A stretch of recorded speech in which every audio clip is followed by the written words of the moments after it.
Díomh chaide, smise Eoin Mc Evoy, Tionól Idiachais le Scoil na Gaeilge an Líon Chéilte agus an Féileiris in UCD. Is ansrúil mé nach féilm bheith líb inniuh ag an Tionól Teagaisc Gcorca, ach hastóim an tugra seo de chuid na scoile a léireaghíb le gomach sé bhéar an ólas faoi, mar seans gomach sé úsáide chuib.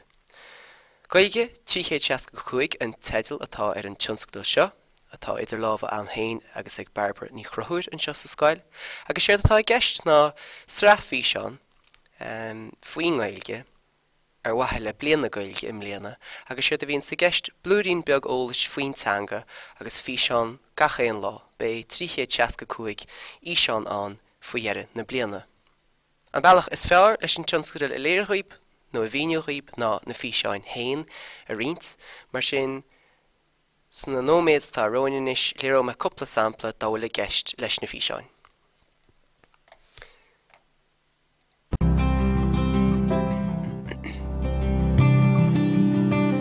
Ba é bit an focail seanna Gaeilge ar an dam, mar sin ar deireadh muid rud ar bit nó duine ar bit, séir tá ráin éon rud ar dam nó éon duine ar dam.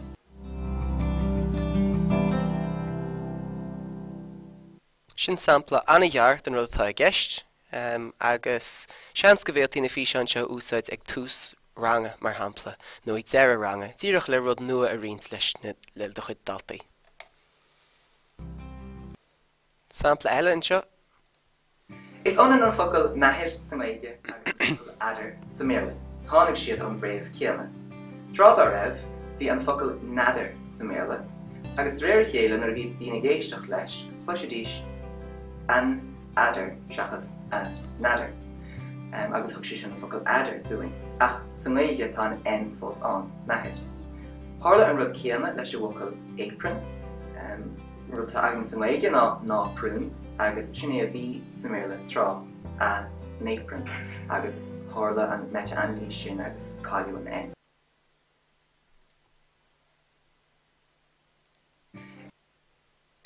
Chomá leis sin ó am go chéile cuireann meach fí seán mar ar áisicíns in Gaeilge nó áisicíns faoin Gaeilge a bheith úsáideach do ólamóirí na teanga. Seo ceannach go bin seo.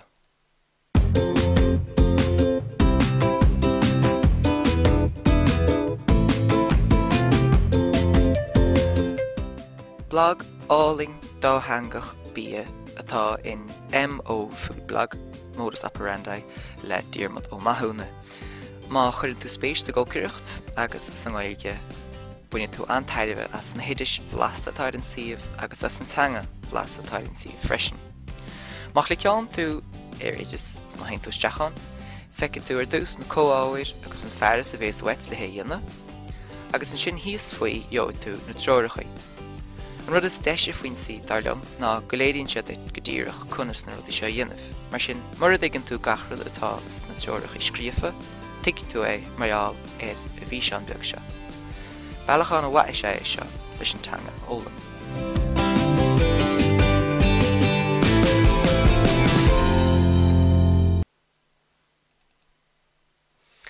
Chomá leis sin tá muid éis díriú isteach beag an líonar ilíocht na háirteiste agus tá cúig íseán chuir maithain marall éad an spailpín fánach.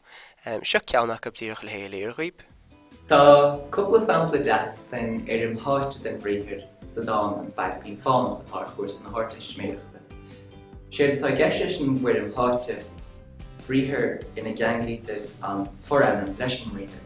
Sé sin seachas tá méid, táin sin ar an háite. Sa dáin seo feicim was na samplaí glacad, seachas glacaigh mé, agus raiad, sé sin racha mé. Tá an éidirm háite le cloisteáil ancotíanta go mún áit bhfuil an dáin seo lona. Dar nó tá anna bhéim ar na canúintí a láthir ag le bhéal na meán scoile, agus tá cúpla ceann eile, cúpla fí seán eile a bhhaininn leis na canúintí. Seo ceann eile go bin seo. Má bhí tú taisteal go olan ó gúchacht, seans go bheici tú ar na cóirí bóthir go bhfuil lugan a thusnaíns le cnoc in Gaeilge a bhfuil crack mar eisiáin béarla ar. Tarlíonn sé seo marall ar an gcuí a labhraítear an Gaeilge na ceantracha sin. Má bhíonn CN, GN nó MN ag na daoine na canúintí sin, deir siad cru, gru agus mru. Samplaí ná cruk mar lume seachas cnoc a bheith I gúige mún mar hapla, mrá I gúige chonacht nó mré gúige ola seachas maná a bheith I gúige mún, grá nó gré seachas gná I gúige mún. Tá cúpla ceann a bhéaltaí ráfucha bhfuil buint bheag acu leis an matematic. Tuige muid scoile anna bhémanis na háhair ag leibh na meán scoile a chuirt le chéile san rang na éagsúla, mar sin seo ceann eile a bhaine leis an spailpín fánach a bhfuil gné den wata an, dámach an múntar I ggéire é sin a bheitán. Déad an spailpín fánach sa dáin ar teidir céanna, go mín sé dul timpeall I bailú galir ráithe. Trí bhí atá gceist le ráithe, mar sin bíon ceithre ráithe san líon, nó bíon trí ráithe gceist na bhíon bhean I gúpla clinic. Cúrach an dá ráithe a gléitr an trá sin an bhliain nuair a bhíon an dá ráithe I ggóireach nó in airce a chéile, tridlan chéile, sé sin ar athraíonn muid ó héasar a bháin go dtíonn sé sa rel. Tá cín eile sin a bhaineann leis an religiún.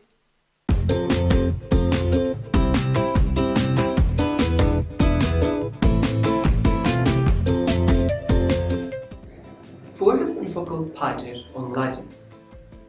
Is ó hedil na paidir cáiliúla paidir an tíorna nó ár nathir a ains an focail, mar sa Laidin sé an tedal atá ar an paidir seo ná pater noster ár nathir, agus faigheann an focail paidir ó pater focail hílíons air.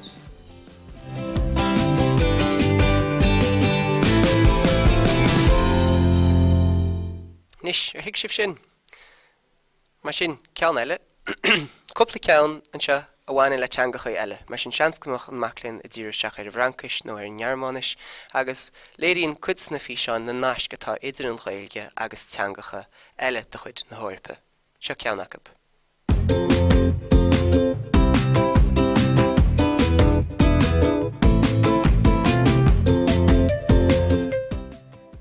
Tá neart pléidianta an faoi seo ar na náisc idir p agus c, gus na teangacha Celtacha agus Laidin, be cuine agaí beidir ar map agus mac mar hampla, agus seo ceann eile uibineamh, an focail seacht.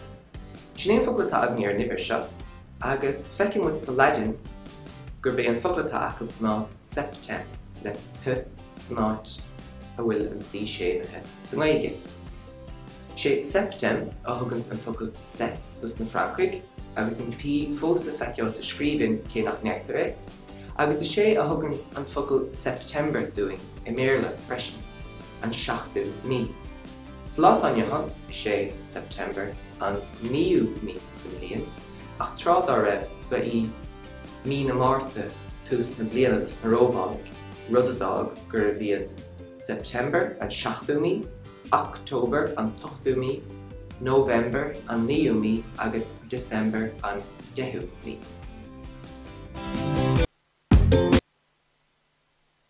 Agus an ceann deireanach? With an ucha an teachtain seo ar annacha léanta na seachtain ag tosnú leis an lún. Cilíonn an focail lúin gealach, tá sé le fáil na teangacha romansacha, landí na Francaise, lúnes na Spáise agus lúnidid na Hadáise, tá sé sa ratnis freisin did clean, agus is sé an réamh chéanna a thugann san focail lunatic dúing sa méarla, mar gur sílú trá gur a buint idir an gealach agus an gealtacht mar I chléití sin éir. Tá sé le feiceáil na teangacha Gearmánacha freisin an béarla Monday nó Moonday agus Montag san Gearmánis, agus tá focail luain sa gcéal gealach le fáil sa dáin colla an dheascaigh ag mar wacantí sa líne Tairítear dom go pras lún láith os de chnas. Agus tá cín eile in sin a léiríonn an nascatá idir an Ghaeilge agus an béarla agus uaireanta buintear siar as an héin fiúháin nuair a héim muid ag tuchailt isteach sna scéalta seo marall ar na focail. Seo ceann acu sin. Bhí an focail séniste agan sa teama Ghaeilge agus focail é sin ar inniug. Tá sé gailta le fenester nó fenêtre sa Francais, fenster sa Gearmánis, nó agus tá sé le fáil sa méarla defenestrate. To defenestrate somebody cíonn sé sin duine amach fuinneog. Faigheann an focail fuinneog áfach ó Lochlannis agus siad a bhí sa teanga sin an teangaachúnis bhín ága wind eye mar sin. Sin é an rud a thug window doing sa méarla agus is sé an focail céanna bhín ága a thug fuineog doing sa méid. Bhí an Mar sin chuid is na físeán atá ein le riint agus bhhad níos mó ná sin. Is mis an technolí idirchas is scoil an gailge an léon chéirte agus an bhéileis in UCD agus tá tálim bheith gobar sa scoil sin mar tá scoil anasásta bheith ag cóibrú le scoilena éagsúla agus le grúpaí éagsúla sa bobbal le háisina a Albert. Mar sin má tá smuoine ar lethagat agus má cheapan tú gomach spéisiáin sa smuoineh sin agus é a Albert mu tain, tagaí a deagháiling is féidir muid a lorug díreach ar líne, siomh na scoile, nó is féidir muid I'm sure Twitter, hasclip gaige 365 agus is an sin a dheostú na físeáine le freisin, nó táim sé ar fáil ag Eoin Mc Evoy an sin. Freisin, so seans go bhfuil mis bheith cóibriú machchan seo. Cur mé deir le rudaí díreach le físeán amháin eile an físeán nach chuir muid amach an chéad lá daibreán agus be me asúil le cloisteáil web.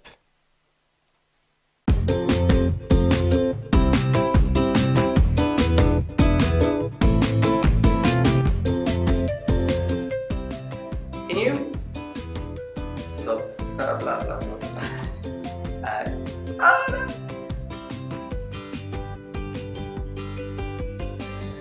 Ar sé tapú an fan. Macdó macdó. Goodie an all. Goodie on top. Oh my god, we're all up. Reached. 3 ferocious le. No, yes. What we do? Come here. Wow. No. Oh. Scenes.